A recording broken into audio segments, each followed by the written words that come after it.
Fala, meus queridos, tudo bom com vocês? Comigo tá tudo ótimo. Então estamos aqui hoje mais uma vez, mais uma aulinha de história, professor Pedro.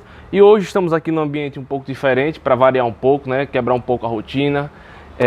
Então vamos lá, galera. Assunto novo, iniciando o módulo 2, primeiro assunto, beleza? Então hoje a gente vai abordar sobre um assunto que ele está cada vez mais próximo da gente, nós brasileiros, nós no tocante aos nossos descendentes. Então, por que eu digo isso? Nós brasileiros, primeiramente, nós somos descendentes de povos nativos do nosso país e também de outros países, né? Como vocês sabem, vocês podem perceber, nós temos uma descendência tanto ibérica, né, no caso portuguesa, como também africana e indígena. Os povos indígenas, faço referência aos povos nativos do nosso país, atual Brasil, beleza? Então, pessoal, nós somos descendentes de um povo nativo que ele foi o quê? Dominado pela população ibérica, a população lá de Portugal. Só que durante todo o processo de colonização do Brasil, o Brasil ele foi colonizado por vários povos, né? Tanto portugueses como espanhóis, como holandeses e alguns outros, né? Tanto os franceses, mas com o passar do tempo do processo, foi sendo expulso, né? Beleza. Então nós moramos num país em que ele foi dominado primeiramente por Portugal e foi o país assim que teve hegemonia sobre o nosso povo. Só que o Brasil ele é apenas um país, embora seja o maior, do continente americano, latino-americano, né? Então somos da América do Sul e o Brasil é o país que foi dominado por Portugal. Entretanto, temos outros países na América do Sul que eles não falam português. Então, se nós falamos o português é porque descendemos de Portugal, fomos colonizados e educados para proclamar, desenvolver a cultura de Portugal nos trópicos, no caso no Brasil. Beleza, então falamos português justamente por conta da descendência de Portugal. Mas na América do Sul tem vários outros países atualmente que eles falam outro idioma. E que idioma é esse? É o espanhol, né? Então a América Latina ela tem vários países, a América do Sul, né? E os outros países, além do Brasil, fora o Brasil, todos os outros países eles falam o espanhol. Isso porque eles foram colonizados pela Espanha, beleza? Jamais esqueçam disso, fica aí frisado esse detalhe, beleza, galera? Então, sobre esses povos, a gente vai deixar um pouquinho de lado agora o Brasil, a descendência de Portugal, e focar nos países que são descendentes da Espanha, no caso que foram colonizados da Espanha, não que são descendentes, perdão. Mas a gente vai falar sobre os povos da antiga América Espanhola. Então a gente vai falar sobre os povos, pessoal, as civilizações que estavam aqui e como elas eram. As civilizações que estavam aqui antes da chegada dos portugueses, né? Perdão, dos portugueses e dos espanhóis, beleza? Então, é o seguinte, os espanhóis, eles chegam na América Latina e começam a colonizar aproximadamente no século XVI, beleza? No século XVI. E antes disso, o que é que tem antes do século XVI? O que é que está acontecendo aqui na América Latina? Será que existiam outras populações? É claro que existiam. Então são as populações nativas do continente, beleza? Então as populações mais antigas do continente, elas são bastante conhecidas e as principais delas, da América, sobretudo da América Espanhola, são os maias, os incas e os astecas. Esses são os principais povos, assim, os mais famosos, pode-se dizer. No entanto, eles não foram os três únicos, existiram vários povos nativos. E os primeiros povos nativos, os primeiros a habitarem o continente americano, eles chegaram aqui por volta de 12 mil anos atrás, né? Então, essa civilização que se forma 12 mil anos atrás é uma civilização conhecida como Caral. Lembrem-me desse nome, pessoal. Caral é o nome da primeira civilização a habitar o continente americano, beleza? Então, ela é a mais antiga, surge há cerca de 12 mil anos. Então, passados 6 mil anos, ou seja, 6 mil anos não, alguns mil anos, né? E cerca de 6 mil anos antes de Cristo, esses povos eles começam a se sedentarizar.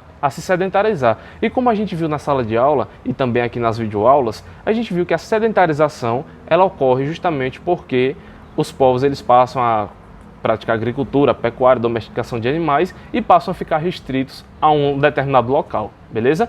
Então acontece essa sedentarização, essa fixação nos lugares, eles deixam de ser nômades. Então acontece essa fixação desses povos de Caral, né? Ou melhor, desses povos nativos que vão dar origem à sociedade de Caral, beleza? Então, Com o tempo, começam a acontecer várias e várias mudanças. E quais são essas mudanças? Essa fixação, essa sedentarização das pessoas, ela vai dar origem aos povoados, às vilas e às futuras cidades, né? Então, essas vilas, cidades, povoados, eles vão surgindo cerca de 3.000 anos antes de Cristo, beleza? 3.000 anos após a sedentarização, é um processo histórico que vai acontecendo. Então, galera, Caral, ela é uma cidade que ela surge aproximadamente há 12.000 anos atrás e ela vai ser uma sociedade de destaque que vai, por exemplo, ela pode ser exemplificada como sociedade antiga, para e passo junto com a sociedade do Egito, da China, da Mesopotâmia, dentre outras, beleza? Então, é uma região aí a ser considerada, beleza? Então, ela está localizada, pessoal, na Cordilheira dos Andes, na região de Vale do Supe.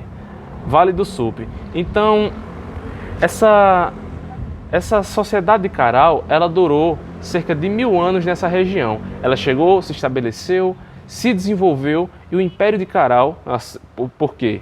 Porque virou um império? Porque nesses períodos a tendência que vai acontecendo, a gente percebe justamente por conta das outras sociedades, que essa formação de vilas e cidades futuramente, com o seu progresso, acaba virando o quê? Um império.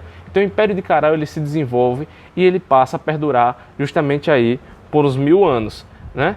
Por uns 1.000 anos e ele chega a formar cerca de 20 cidades mais ou menos. Então é muita coisa, né? 20 cidades mais ou menos.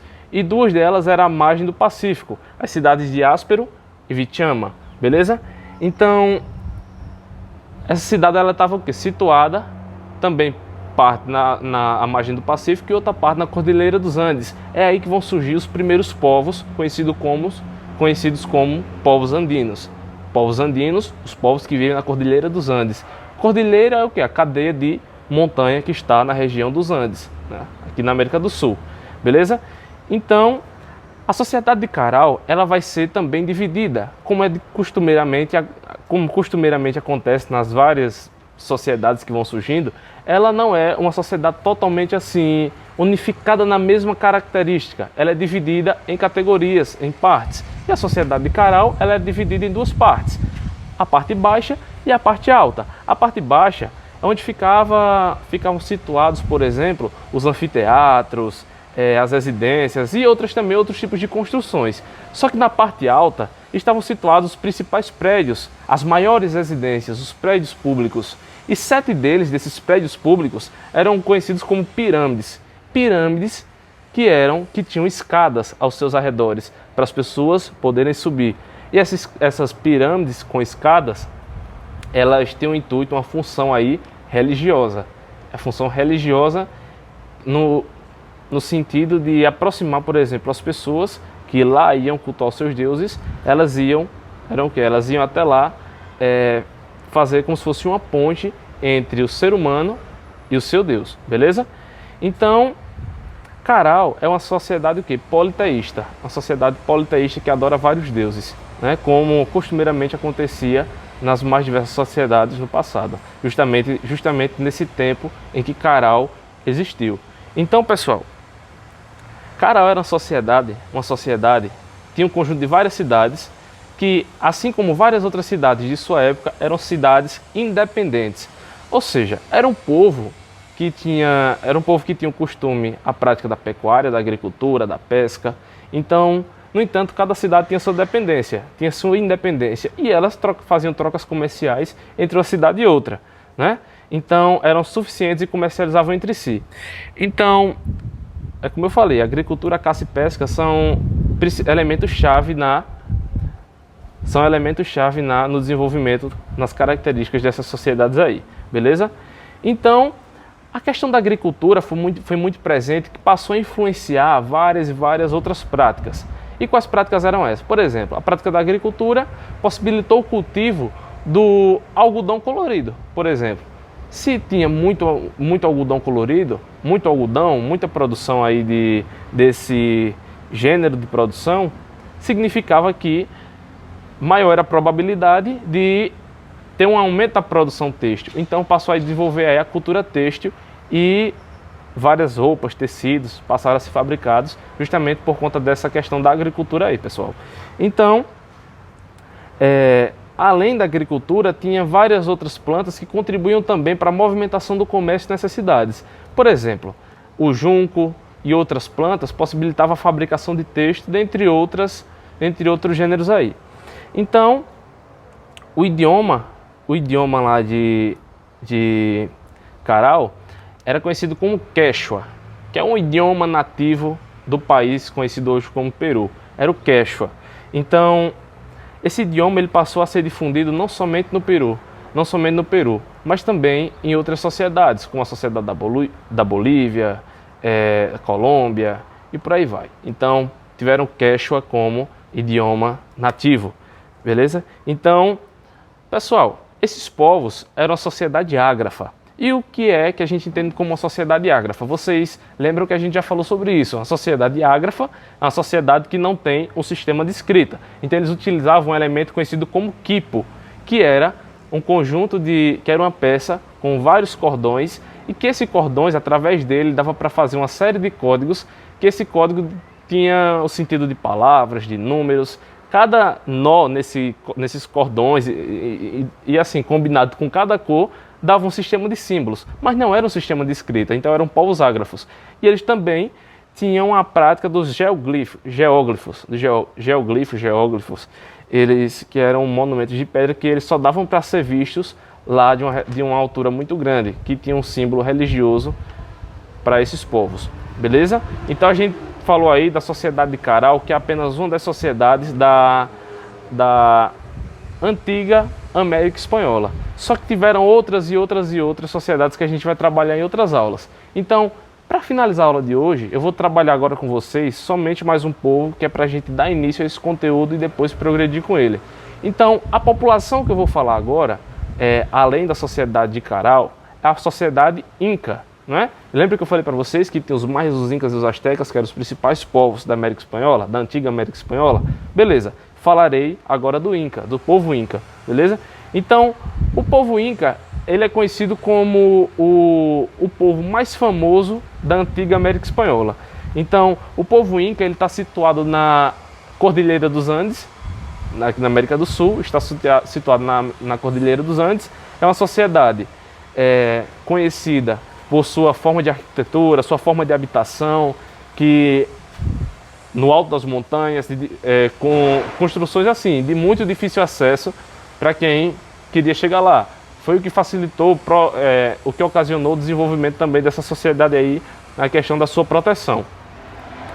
Então, os Incas, eles eram um povo simples inicialmente, só que com o seu desenvolvimento passou a constituir um vasto, muito grande mesmo, um grande império. Então eles conquistaram, pessoal, um vasto império e alcançaram territórios distantes. E esse desenvolvimento ele vai acontecer mais ou menos no século XIII.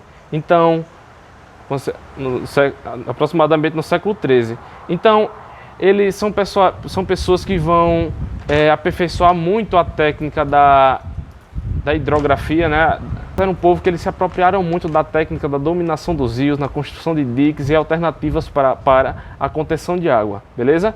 Então, nas sociedades dominadas pelos Incas, tinha um império conhecido como Império Ximú, que com o tempo ele foi dominado pela população Inca e o povo Inca ele foi expandindo mais e mais o seu território. Então, o povo Ximú, que era situado na região de Xanxan, uma cidade conhecida como Xanxan, que foi dominada, que era a principal cidade do povo Ximú, do Império Ximú, e foi dominado pelos Incas, beleza?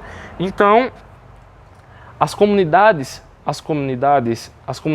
dos povos Incas, quando eles iam dominando, essas comunidades elas iam agora aderindo aos costumes da população Inca. Então, por exemplo, cada dominação que acontecia em um determinado local, ela aderia automaticamente ao costume Inca, à cultura Inca. Então, essas comunidades elas passam agora a ser denominadas como os Incas as chamavam. E, por exemplo, essas comunidades que eram formadas eram conhecidas como Ailu. E os dominadores, as pessoas que governavam essas comunidades, eram conhecidas como Curacas. Beleza? Então era a forma de governo que tinha. E tinha um imperador geral que dominava todo o Império Inca. Esse imperador era conhecido como Sapa Inca, que ele estava no topo da pirâmide social. Primeiramente o Sapa Inca e sua família, e depois os sacerdotes e demais componentes, setores da sociedade, como artesãos, arquitetos, e lá embaixo os plebeus e os escravizados, beleza? Então, a cultura e a religião desse povo, do povo Inca, era uma cultura assim, uma religião politeísta, adoravam a vários deuses, e como eu falei, é um povo muito conhecido pela sua forma de arquitetura e também de produção, né? De cultivar e de habitar no topo das colinas, das montanhas, das cordilheiras, no intuito de ter uma melhor visão e um melhor desenvolvimento em suas estratégias guerris, as suas estratégias bélicas. Então, o maior exemplo assim a ser citado das características dessa sociedade, da sociedade Inca, é a sociedade Machu Picchu lá no Peru, que é muito famosa e que muita gente aqui do Brasil todos os anos viaja, menos agora nesse período de quarentena, mas em geral é uma cidade muito visitada justamente pela sua altura, que fica a mais de 2.000 metros de altura essa cidade. Então, uma civilização construída num local como esse. Então, galera, a gente vai finalizando por aqui essa parte, nesses dois impérios citados, que são apenas dois impérios da antiga América Portuguesa e que vão surgindo com o passar do tempo outros povos que a gente vai vendo mais à frente, beleza? Então, vamos lá fazendo as atividades iniciais das páginas que abordam esse assunto e também as questões das atividades suplementares, beleza? Valeu, galera, até a próxima!